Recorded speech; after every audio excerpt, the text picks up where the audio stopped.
Almost 4 years ago, I visited Bahrain for the first time and it was eventful. I quarantined for 24 hours alone in a hotel room, celebrated Bahrain National Day with locals, ate some delicious Bahraini food and the so-called best burger in the world, got lost in the Manama Souk, explored food trucks on the outskirts of the city, and discovered several hidden gems. This time though, things are quite different. COVID is a thing of the past, sort of. Bahrain is rapidly expanding and evolving, and I get to experience the country in an almost totally new way. I don't have too much time to roam around, so my objective during this short trip is to explore some new places and dive a bit deeper into Bahrain's history and culture.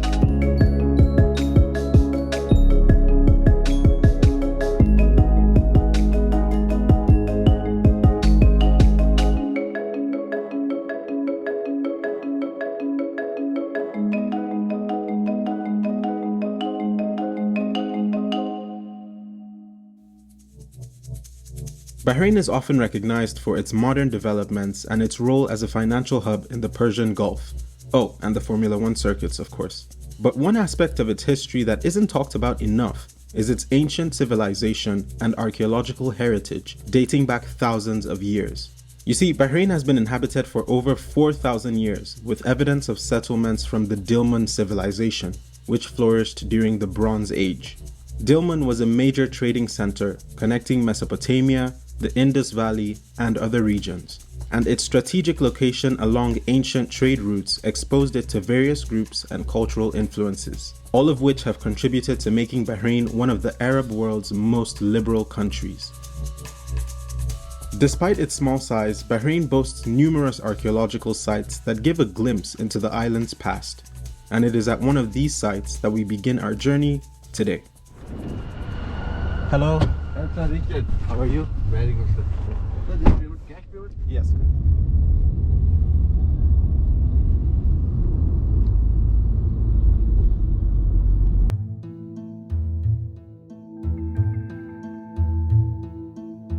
This is Bahrain Fort, or Qalat al-Bahrain, the ancient capital of Dilmun.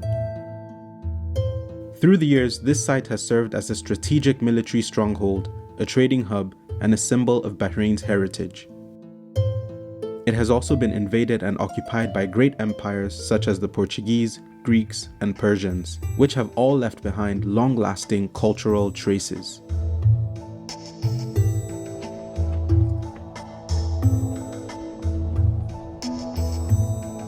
What is cool about this fort is that it's pretty much like a whole city actually, not just the castle itself. Right now I'm currently in where I would imagine was probably like a marketplace or maybe a village square. You can see some of the old houses that used to be here, and yeah, you can just imagine an ancient civilization just living here, going about their day. It's quite big, it's quite nice, and so you really appreciate what the civilization must have been like, not just the military aspect of that.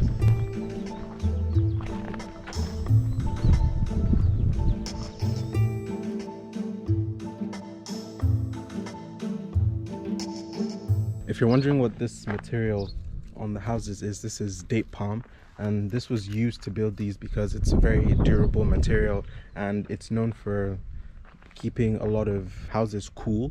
So this was the preferred material of choice in building these houses, because of course in this part of the world the temperatures can get very hot, and so you need sort of material that'll keep you cool, especially during the day, and also it withstands water quite well as well. So this date palm was one of the building materials of choice for these houses.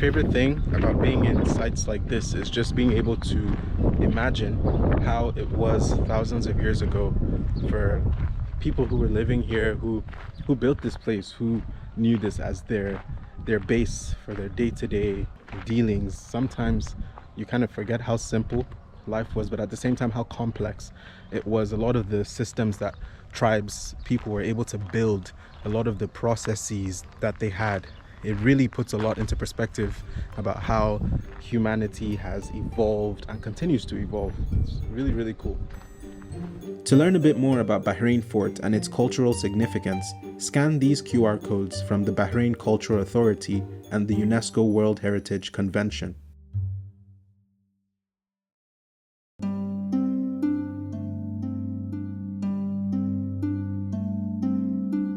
Not far from the fort, in the village of Al-Qala, is the House of Baskets, which is dedicated to promoting the basketry craft.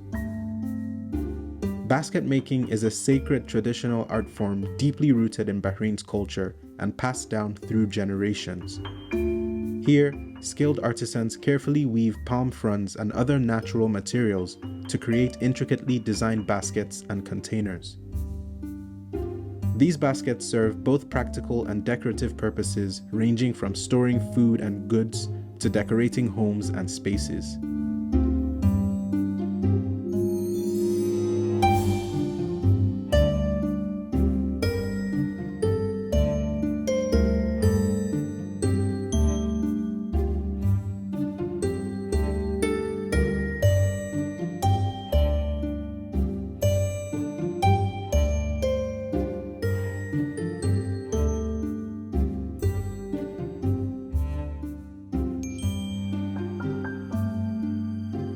The craft not only preserves Bahrain's rich cultural identity, but also illustrates the island's sustainable use of natural resources.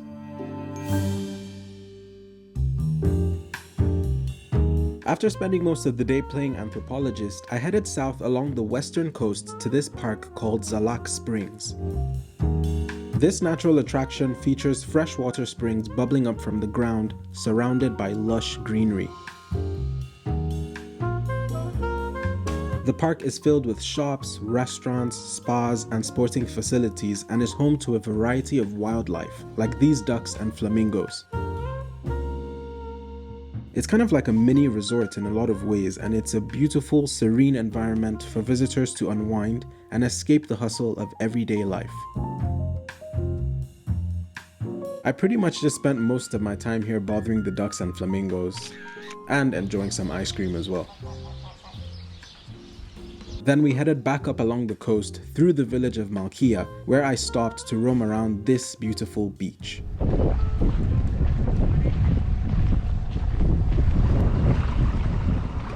So I ended up at this incredible beach. It is so big. I didn't even know there was a beach this big in Bahrain, but it is such a nice place. There's a few food trucks around, a few people playing football, just doing different things around. This is probably one of my favorite things to do when I visit any place. Just find a nice beach, especially when it's an unexpected thing. Like, I didn't know this beach was here. We're just driving along and we just happened to stumble upon it. So this is really nice.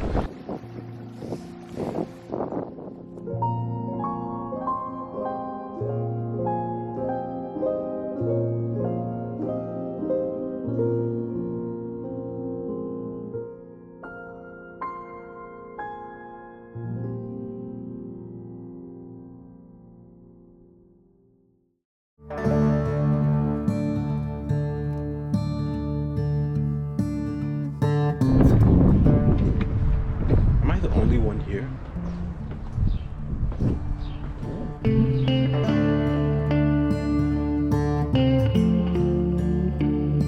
This is the fort of Arad, one of 4, I believe, important fortified castles in Bahrain. It is rumored to have been built by the Omanis in the 15th century, and it was also used by the Omani army during their brief occupation of Bahrain in 1800. As you can probably tell, this fort was built in the typical style of a lot of Islamic forts of the time, and funnily enough, it was also taken over by the Portuguese during their occupation of Bahrain in around 1602. The fort was used primarily as a defensive fort, and so on the outside of the fort you can see in the four corners there are little holes that have been built in to the watchtowers of the fort, and that was where archers or marksmen would stand and just look over the gulf for any invading or hostile armies, and then they would just... So quite interesting. This fort has been used by a lot of different groups throughout Bahrain's history, and it has been restored several times throughout history. So what you see here isn't necessarily the raw material from back then. But yeah, I mean, if you love history and just military fortifications and that sort of thing, then you would find this interesting. But there really isn't that much to see, and I have the sole honor right now of being the only one who's interested to see this fort at this time. So it's just me, and super quiet, and I'm actually enjoying myself.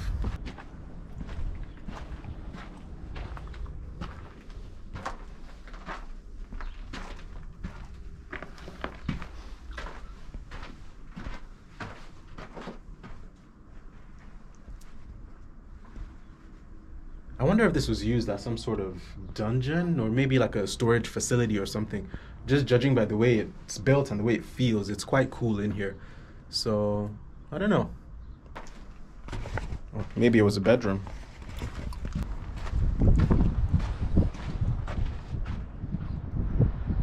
Let's see what's at the top.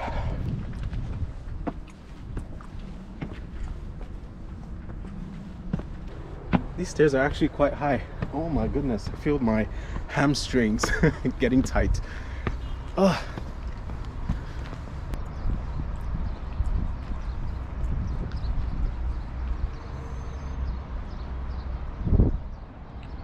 Over here you can see a cannon from back then, which would be fired from right through here.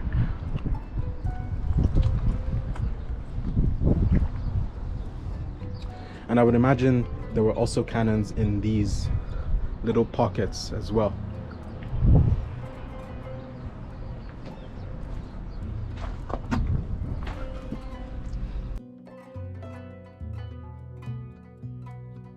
So this is pretty much all there is to see on the inside of the fort. I'm going to make my way back out because I'm pretty sure there's some more cool stuff to see outside.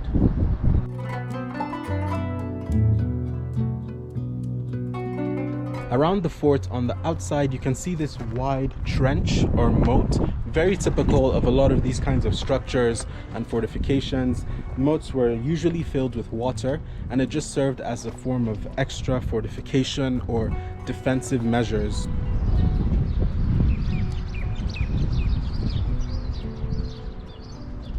On the outside of the fort you can see some of these boats. I think these were the boats they used to use, or maybe still do use, for pearl diving. I know that's a very big thing here in Bahrain, and there was a time where the pearl trade really flourished in the Gulf, and Bahrain was known as one of the pioneers, or the perfecters if you will, of that industry.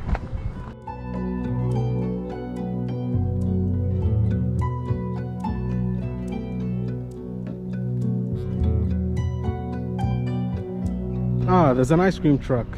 Is it open? Hello? I think it's closed. Some ice cream would do very nicely right now, but I'll just keep on walking. You know, I wouldn't really describe Bahrain as a pedestrian-friendly country. It seems like you pretty much need to drive everywhere you're going. And to me, the island has a sort of spread out layout, so it feels like it's quite wide, even though it's really small. And so that just suggests that you can't really walk to a lot of places because they're not too close together. So everybody just drives. And even on the roads, I haven't really seen a lot of pedestrian markings on the road. So yeah, it's quite interesting. Art is a crucial part of Bahrain's culture, so I knew I couldn't leave the country without exploring more of the arts and crafts scene. And my final journey brought me to the village of Al Jasra, where the love for art runs deep.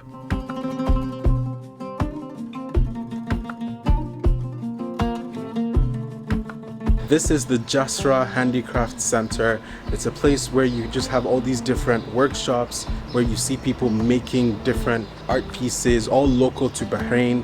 It's really cool to see people at work here. There's a lot of classes as well that happen here, so people that are interested in arts and crafts can come here and just hone their skills.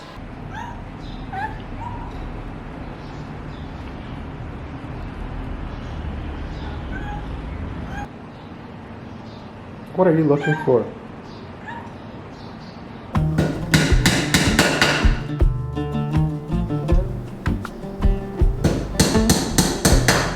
The center buzzes with activity as artisans demonstrate their skills in pottery, weaving, basketry, and other crafts passed down through generations. And what I really like is that you can actually engage with them to learn about their techniques and experiences. How long does it take you to finish one? It depends what design you do and what the shape and the size also. Okay.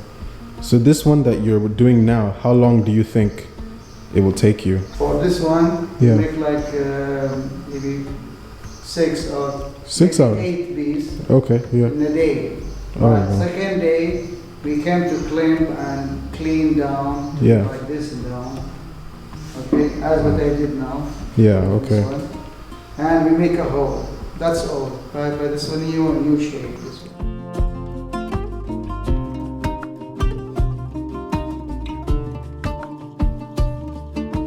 So when we finish now from this, we keep it to dry. Okay.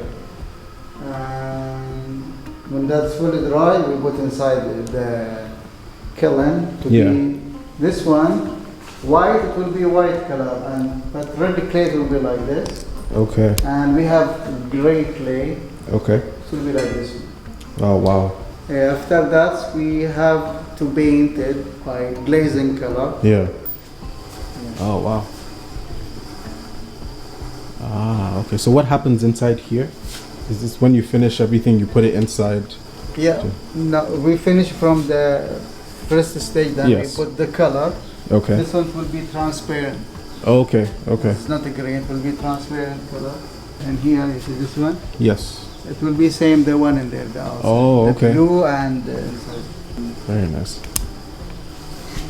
Is it only you that works here, or do you have...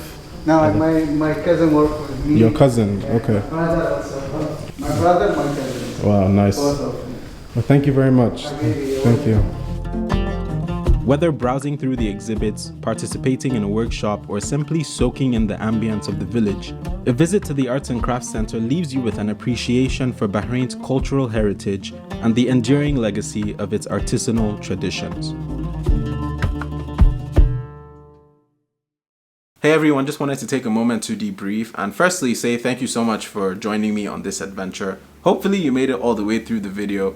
I appreciate sometimes these historical topics may not be the most interesting, but I like them because I feel like they tell a very important story about the character and the DNA of a country, which does get overlooked a lot of the time. Usually when we travel, we're more focused on the vacation aspect, the more luxury experiences, having fun, all that good stuff. But sometimes because of that, these more simple, grounded stories get put to the side, which I don't think should be the case. So I hope you enjoyed watching this as much as I enjoyed exploring Bahrain and ultimately coming back to make this video. There was a lot more stuff I wanted to cover, but as I mentioned in the video, I didn't really have too much time. And also Ramadan was right around the corner, so the pace of life was slowing down a lot and a lot of places were closed, and so it just wasn't really the best time for me to explore as much as I wanted to. But don't worry, there will be many opportunities in the future to go back and cover a lot of the more interesting stuff, so stay tuned for someday in the future. But thank you so much for watching again, take care, and I will see you in the next one. I'll just keep on walking and see oh my god, what is going on? Wow, this is amazing. Are they okay?